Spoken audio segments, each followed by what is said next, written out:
누구든지 세상을 사랑하면 아버지의 사랑이 그 안에 있지 아니하니. 네, 세상을 살면서 우리 보고 하나님께서 세상을 사랑하지 말라고 주문합니다. 왜냐하면 세상을 사랑하면 어떻게 된다 그랬죠?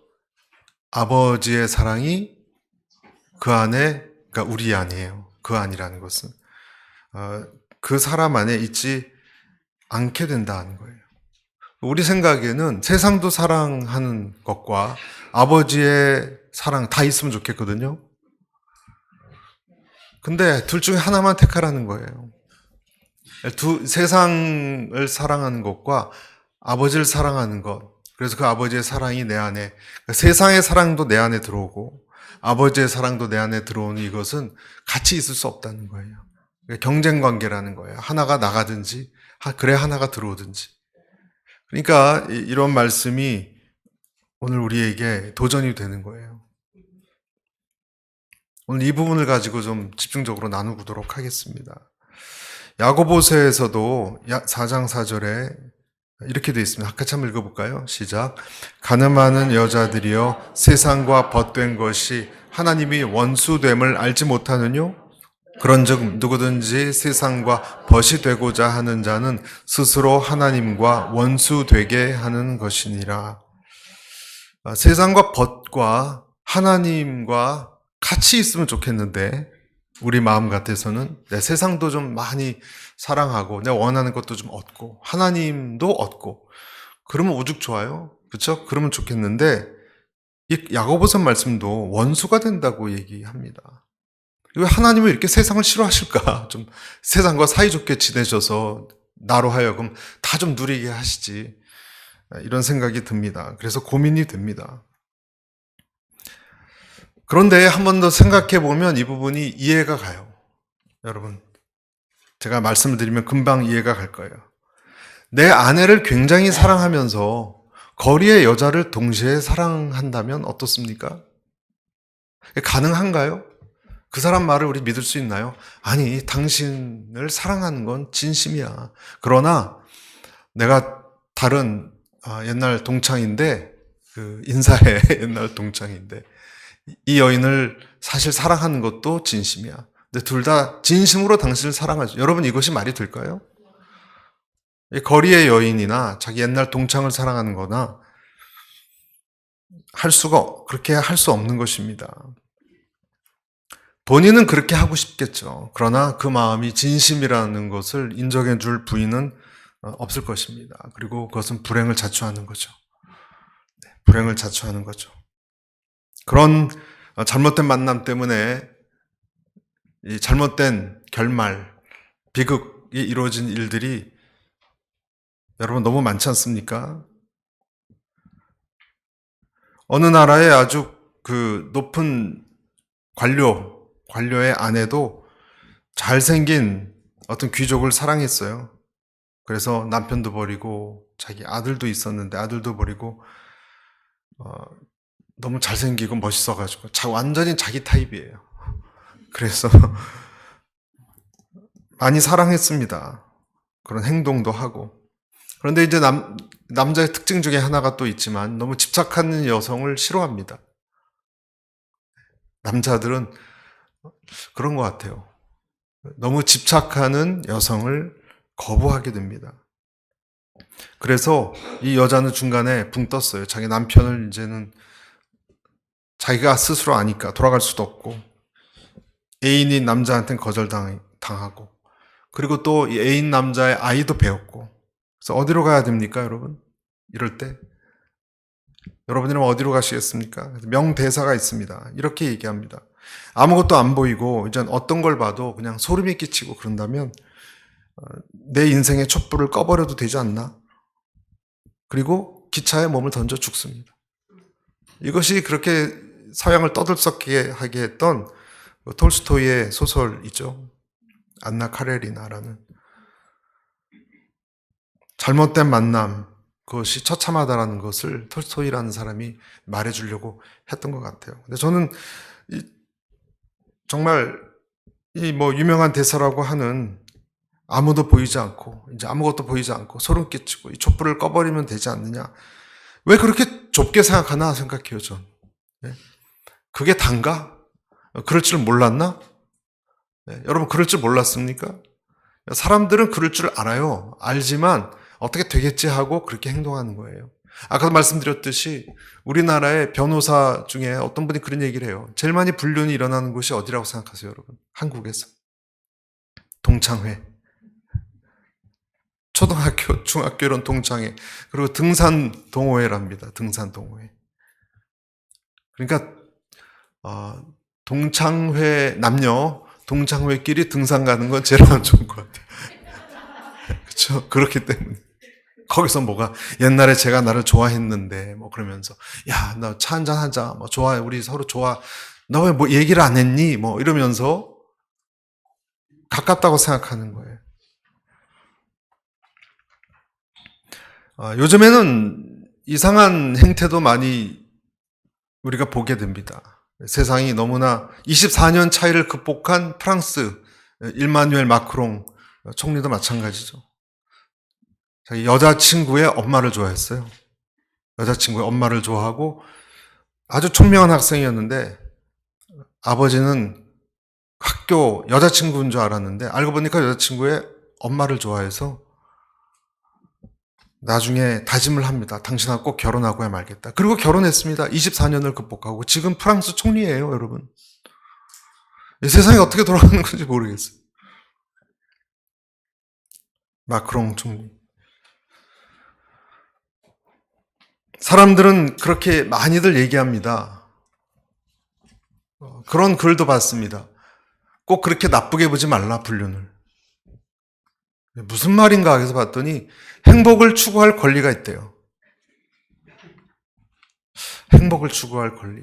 내가 행복을 갖지 못하고 지금 학대받고 사는 것처럼 살기 때문에 내 인생 촛불처럼 더 꺼지기 전에 나도 행복을 추구할 권리가 있다. 이 맞는 듯 하면서 뭔가가 많이 잘못됐죠. 그렇죠? 행복을 추구할 권리, 행복할 권리. 그러니까 사람들은 모두 행복만을 쫓기 때문에 그 다음에 거추장거리는 것은 종교건 뭐 무슨 결혼이건 뭐건 다 버리는 거예요. 행복이 우상이 됐기 때문에. 그러나 오늘 하나님께서 말씀하시죠. 둘 중에 하나를 택하라. 너의 행복을 쫓기 위해 세상을 택하든지 둘 다 택할 수는 없다. 둘 중에 하나는 택해야 되는 것이다. 네, 하나님을 택하라. 오늘도 여러분 순모임을 참 들으시겠지만 오늘 말씀도 주제가 뭐겠습니까? 마음판에 하나님 말씀을 새기는 거예요. 내 명철 의지하지 말고. 행복할 권리가 있다. 내 명철이에요, 그것은. 그렇죠? 내 생각에 옳은 거예요. 그것과 하나님의 말씀이 부딪힌다면 어디로 가야 되는가? 여러분 잘 정말 순모임 동안에도 큰 은혜가 있길 바랍니다.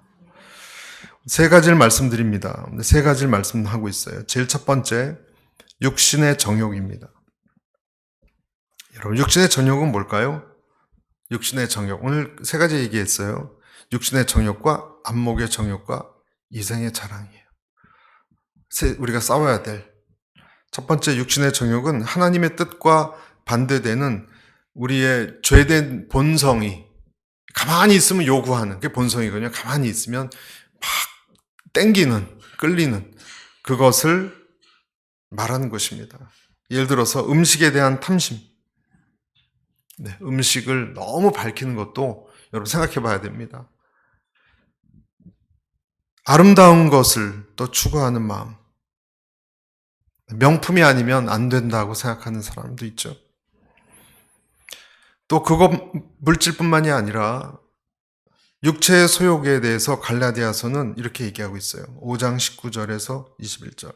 육체의 일은 현저하니 곧 음행과 더러운 것과 호색, 우상 숭배와 술수, 원수 맺는 것. 여러분 누구와 원수 맺는 거 있죠? 조심해야 돼요. 하나님이 아주 싫어하세요. 분쟁과 시기, 분냄. 여러분 질투심 많은 거 그럴 수 있다? 아닙니다. 하나님이 대적합니다. 그런 마음을. 당짓는 것, 불리함, 이단, 투기. 여러분, 이렇게 당짓는 것 있죠? 하나님이 아주 혐오하십니다. 투기, 술 취함, 방탕함. 예, 방탕함이라는 것은 술 취함보다 더 나가는 거예요. 또 그와 같은 것들이라. 네, 여기 다 나와 있는 우리가 너무나 익숙해 알고 있는 성적인 죄, 호색, 그러니까 결혼 관계가 아닌 다른 사람과의 관계를 맺는 것, 우상숭배, 우상숭배도 영적인 음행이죠.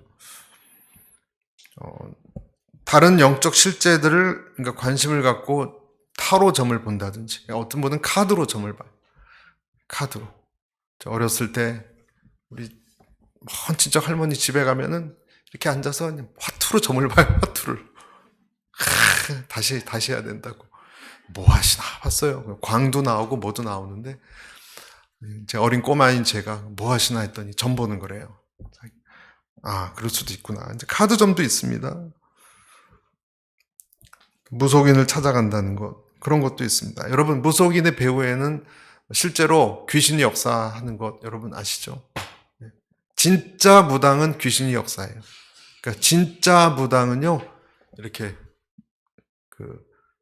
하나님의 음성이 아니라 귀신의 음성을 잘 들어야 돼요.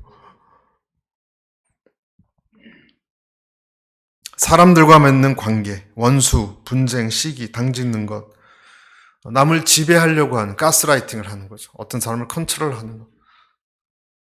네, 하나님을 대적하고자 하는 것입니다. 다 그런 것도. 어떤 사람은 자존심이 보통 세지 않아서 건드리면 자기 성격 통제가 안 됩니다. 여러분 끔찍한 겁니다. 그것도 하나님께서 어떻게 다루실지 몰라요.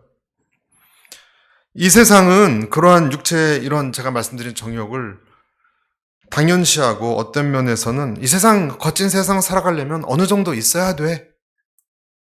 좀 세게 나가야 돼. 이렇게 얘기하는 사람도 있습니다. 그래서 변명하기도 합니다. 그러나 어쩔 수 없다라고 말하는 것은 없습니다. 둘 중에 하나를 택하라 말씀하십니다.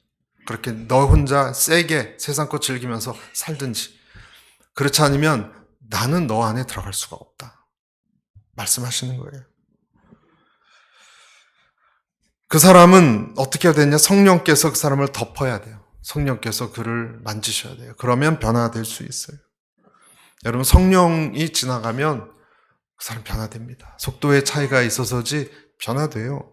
평소 같으면 정말 2배, 3배로 갚아줘야 되지만 어떤 깡패는 김익두라는 깡패는 한이 많았어요. 황해도 안악에서 태어났는데 김익두라는 여러분 목사님이 된 깡패 이야기 아시잖아요. 그렇죠? 총명했습니다. 어려서부터 아버지가 극성이셔서 한문을 다 깨우치고 그래서 6년 동안 과거 시험을 준비했는데 떨어졌어요. 그러니까 그거 떨어진 게 분한테다가 아버지가 또 갑자기 돌아가셨어요. 그래서 그때부터 그냥 다니면서 사람들을 패고 나중에 하나님을 만났죠. 성령님을 체험했습니다. 그리고 나서 다니는데 누군가 그냥 죽도록 이 사람을 김익두라는 사람을 팼어요. 근데 이번에는 변화됐기 때문에 계속 맞았어요. 그 큰 얼굴로 계속 맞았습니다. 그리고 다 한참 맞고 나서 그렇게 얘기했대요. 당신이 오늘 매는 때리면서 복 받은 사람은 당신이요. 무슨 말인가 했더니 내가 김익두요. 나랑 부흥회나 갑시다. 부흥회. 본인의 부흥회.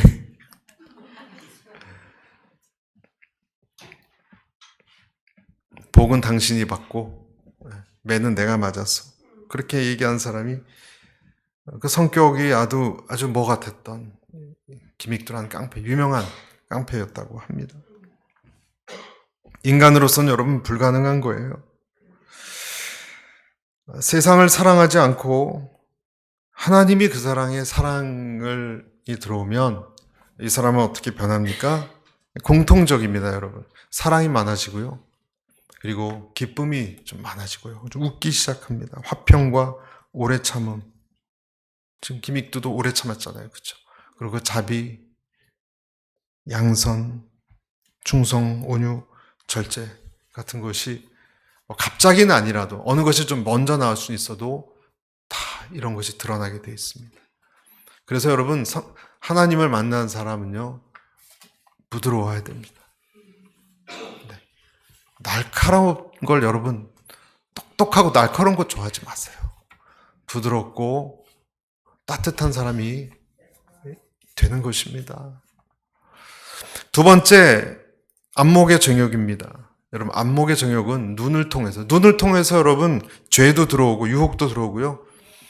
주님도 들어와요. 예수님을 바라보니까. 그리고 예수님이 만드신 것들을 피조 세계를 보니까. 그런 통로입니다, 눈이. 다윗 같은 사람은 밧세바가 목욕하는 것을 보고 음란이 들어왔습니다. 예수님께서는 뭐라 그러셨냐면 마태복음 6장 22절 눈은 몸의 등불이니 그러므로 내 눈이 성하면 온몸이 밝을 것이요 눈이 나쁘면 온몸이 어두울 것이니. 그러니까 눈은 몸의 등불이기 때문에 눈이 온전하면 다 몸이 밝아지지만 눈이 어두우면 어두워질 것이다. 여러분, 안목의 정욕은 특별히 보이는 것, 남이 가진 좋은 집 또는 비싼 외투, 그 사람의 또 여성분들 같은 경우는 핸드백, 핸드백에 그렇게 목숨 거시는지 몰랐어요. 여성분들이 그냥 가방인데 남자들은 그렇게 생각해요. 가방 거 있어도 좋고 패션의 완성이래요. 패션의 완성. 그렇습니까, 여러분? 끄덕거리시지도 못하잖아요, 여러분. 속으로는 그렇게 하죠. 여기서는 못하시겠죠. 그래서 그것 때문에 불행하게 스스로를 만들기도 합니다. 지나가는 아름다운 여자에게 눈길을 돌리는 것도 안목의 유혹입니다. 때로는 우리 눈을 어디에 둬야 될지 모를 때가 있습니다. 너무 좋은 분위기, 너무 아름다운 건물, 너무 아름다운 음식, 너무 멋있는 자동차, 그런 것도 우리가 조심해야 됩니다. 저는 청년 때 제 친구가 한 명 있었는데 이 친구가 아주 거의 준재벌집 아들이에요. 그 집에 제가 놀러 갔었는데 너무 시험 들었어요. 집에 와서. 집에 왔는데 집이 코딱지만하게 느껴지는 거예요. 어떻게 살아? 이런 굴 같은 데서. 이런 생각이 들었어요. 저희 집은 그냥 중산층이었어요. 나쁜 집도 아니었는데. 그 집이 너무 대단해요. 무슨 호텔 아들이었거든요. 사장 아들인데. 시골에 별장도 있어요. 거기도 친구들하고 놀러 갔는데 감탄사예요. 저는 감탄사. 며칠 동안 갔습니다. 그런 게. 나한테 있는 것을 자족할 줄 모르고 남의 것을 비교하는 습관, 우리는 잘 버리지 못합니다. 우리는 늘 그런 얘기하죠. 위를 보지 말고 아래를 보고 만족하라. 그게 됩니까, 여러분? 네, 안 됩니다. 잘. 항상 비교합니다. 우리는. 저도 그것과 싸우죠. 항상 비교합니다. 비교합니다. 끊임없이. 내 자리, 내 위치, 내 권력, 내 외모. 청소년들은 맨날 거울 봐요. 난 왜 이렇게 생겼나? 내 아름다움, 때론 내 지적 능력까지 끊임없이 비교하고 비참해지고 그것 때문에 우월감을 느끼고. 제가 옛날 미국에 살 때 눈 찢어진 게 창피해가지고 맨날 거울 보고 이 풀을 이렇게 붙일까 생각했어요. 여기 이렇게 쌍꺼풀처럼 만들려고. 머리를 막 파마를 할까? 그랬던 때가 기억이 나는데 항상 비교해요. 제가 보니까 저 자신도 언제나 비교했어요. 남과. 매 순간을 비교했던 것 같아요. 학생 때, 자라날 때. 세 번째는 이 세상의 자랑이죠. 이 세상의 자랑. 세상의 모든 것이 육신의 정욕과 안목의 정욕과 이생의 자랑이니 다 아버지께로 온 것이 아니요 세상으로부터 쫓아온 것이라. 네, 내 자신에 대해서 인정받고 싶은 마음. 박수 받고 싶은 마음, 내 지위를 인정받고 싶은 마음. 참 재밌는 말이 있더라고요, 여러분. 자동차는 승차감으로 사는 것이 아니라 하차감으로 산다면서요. 무슨 말씀인지 아세요? 얼마나 차가 부드럽고 엔진이 좋고 안락하냐로 차를 고르는 게 아니라 우리나라에는 그런 말이 있어요. 하차감으로. 차에서 내릴 때 나를 어떻게 보느냐, 사람들이. 내가 차에서 꽝 닫고 내릴 때, 와, 저 사람, 야, 그 어떤 뿌듯한 남의 시선을 즐기면서 차를 또 삑삑거리고 타고 내리고 하는 것을 위해서 차를 하차감으로 산다. 그런 참 이상한 말이 있더라고요. 어떤 사람은 친구에게 자꾸 만나자고 그런 사람이 있어요. 제게 있었던 일이에요. 자꾸 만나자고 그래서 시간도 없고 바빠 죽겠는데 왜 그럴까? 네, 알고 봤더니 은근히 자기 성공한 거를 드러내고 싶었던 거예요, 친구들. 은근히 자기가 지금 얼마나 잘 나가는지를 이렇게 좀 과시하고 싶었다는 생각을 이렇게 하게 됐습니다, 친구들이. 네, 꿈틀꿈틀대는 것이 그런 것입니다. 자랑하고 싶은 것. 왜 이렇게 많은 사람들은 하나님을 버리고 이 세상을 따라가고자 할까?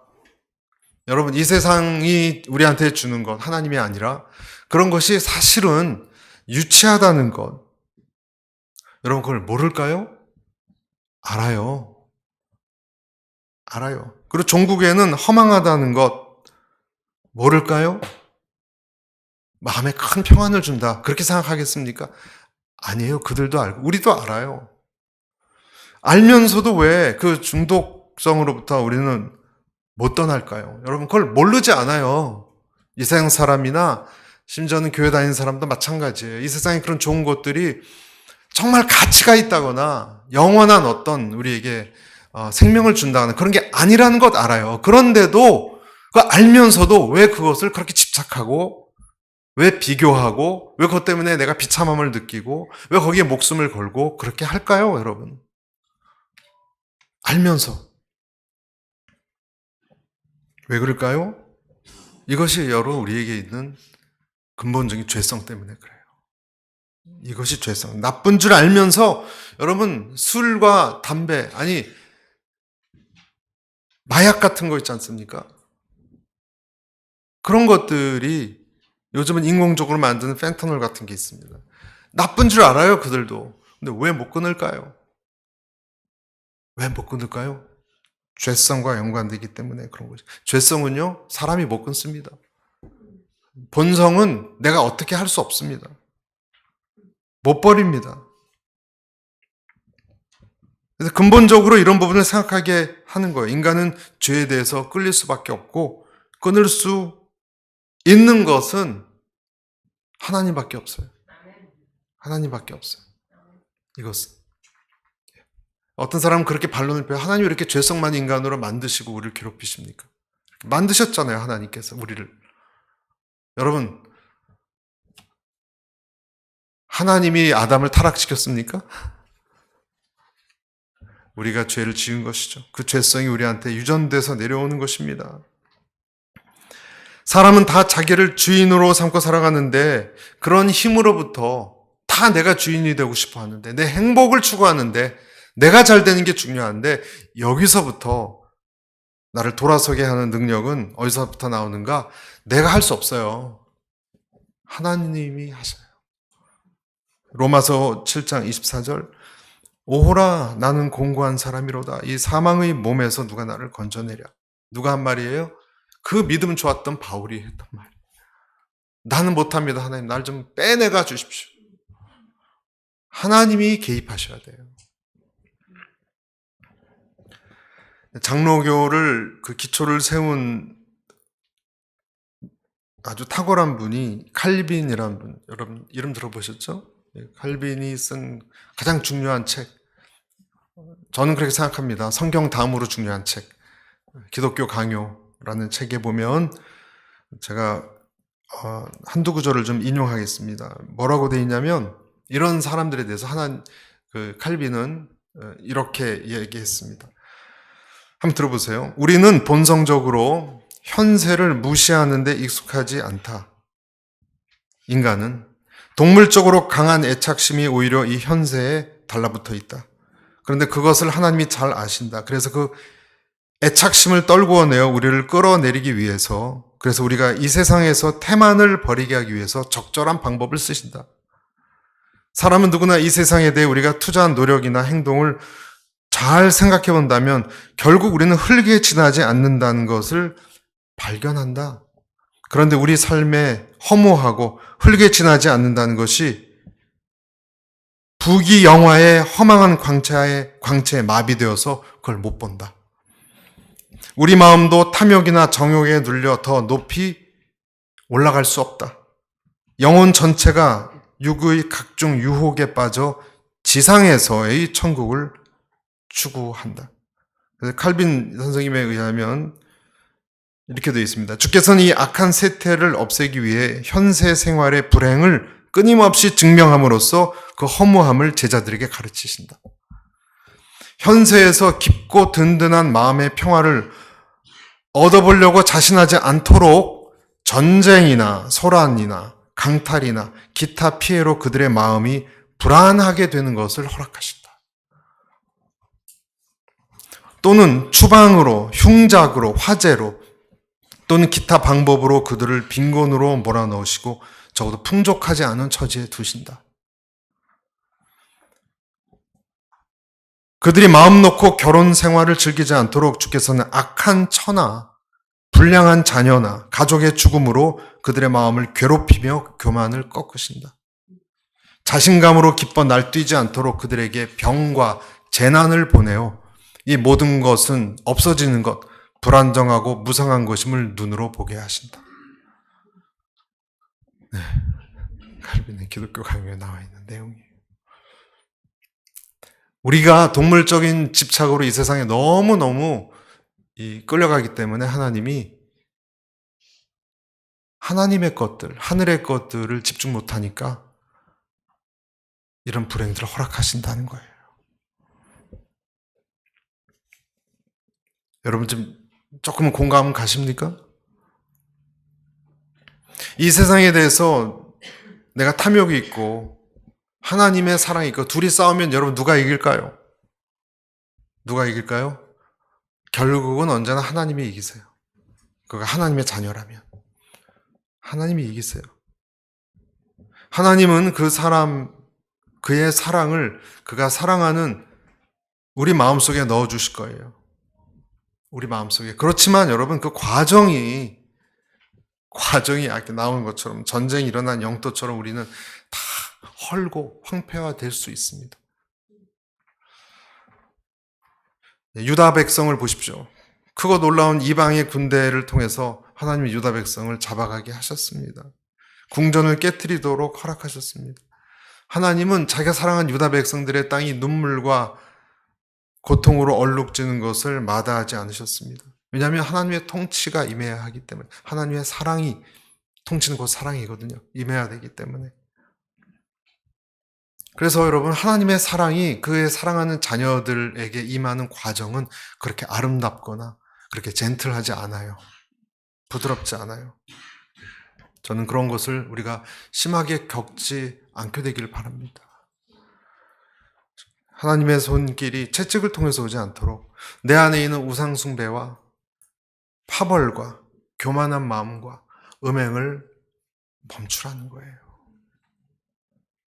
여러분 우리 속에 이름만 바뀌어있지 우리 속에 있는 바알 제사, 아세라 제사, 밀곰의 이런 제사가 아직도 행해지는 부분이 있다면 그것을 씻어버리고 주님의 전을 그곳에 세워야 됩니다.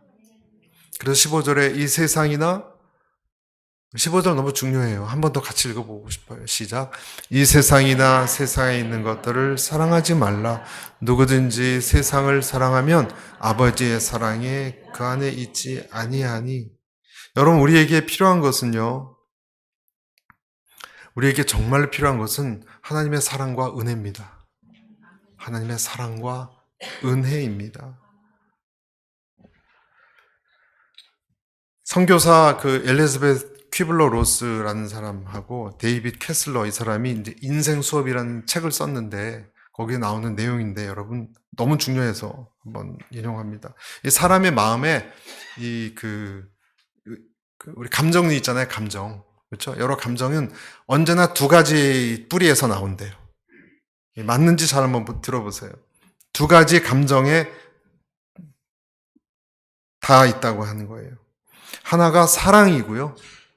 하나는 두려움이라고 합니다. 하나는 사랑이고 하나는 두려움이고. 행복, 만족, 평안, 기쁨 이런 긍정적인 이런 감정을 깊이 캐 들어가면 그 뿌리가 어디에 닿았냐면 사랑에 닿아있대. 여러분 맞습니까? 행복, 만족, 평안, 기쁨, 사랑에 닿아있고 반면에 분노, 증오, 근심, 가책 이런 부정적 감정의 뿌리를 계속 캐어 들어가면 두려움에 닿는다는 겁니다. 그러니까 우리 마음은 사랑이나 두려움 둘 중에 하나의 지배를 받게 돼 있어요.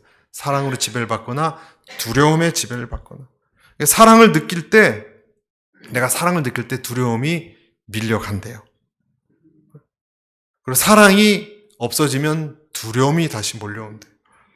그래서 사랑 안에는 두려움이 없고 온전한 사랑은 두려움을 내어 쫓는다. 이 말씀이 성경에 있는 거예요. 그렇죠? 그 말씀 그대로예요. 두려움과 사랑이 밀고 땡기는 관계라는 거예요. 사람 마음속에 하나님은 사랑만 자리 잡게 창조했는데 사람이 죄를 짓고 나서 그곳에 뭐가 들어왔어요? 두려움이 들어왔어요. 두려움이 들어왔어요. 하나님 앞에서 그렇게 즐겁게 마음껏 돌아다녔던 아담과 하와를 생각해 보세요, 여러분. 그렇게 즐거웠습니다. 무엇을 누렸습니까? 모든 걸 먹고 마시고 그런 것을 누린 게 아니라 사랑을 받는다는 것을 누렸어요. 자기를 만드신 그 하나님의 사랑이 충만했잖아요. 자기를 너무 사랑해서 자기랑 비슷하지만 좀 다르게 생긴 여성도 만들고. 그렇죠? 그러니까 사랑을 느낄 때 여러분 너무나 행복하지 않습니까? 그런데 어떻게 됐어요? 죄를 짓고 나서 두려움이 왔어요. 추방돼서 두려운 감정이 자리 잡은 거예요.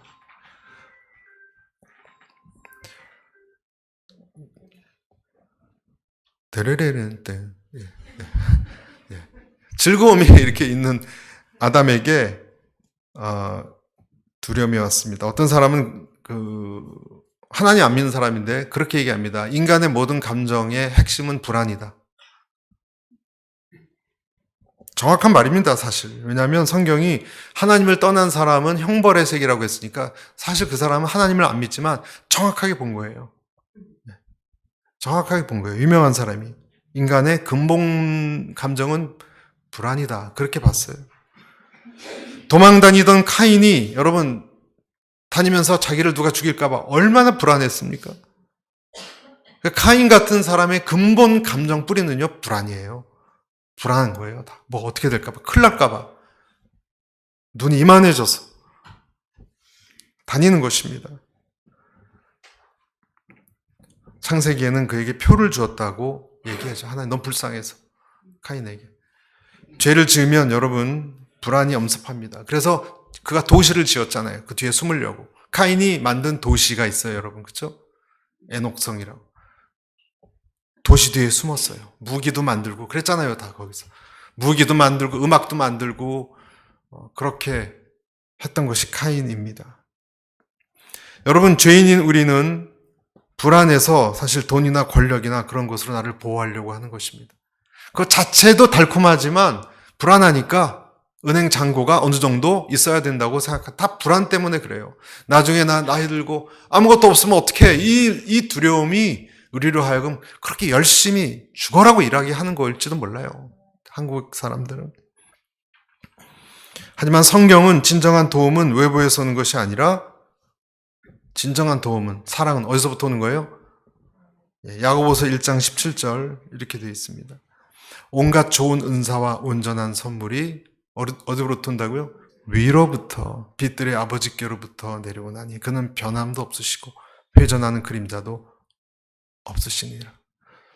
이 말씀을 전 너무 좋아합니다. 내가 그토록 쫓는 세상의 것들 정욕들, 여러분 그런 것은 지나가요. 다 지나가요. 아버지의 사랑은 그러나 계속됩니다. 아까 그렇게 얘기했잖아요. 이 세상도 17절 보십시오.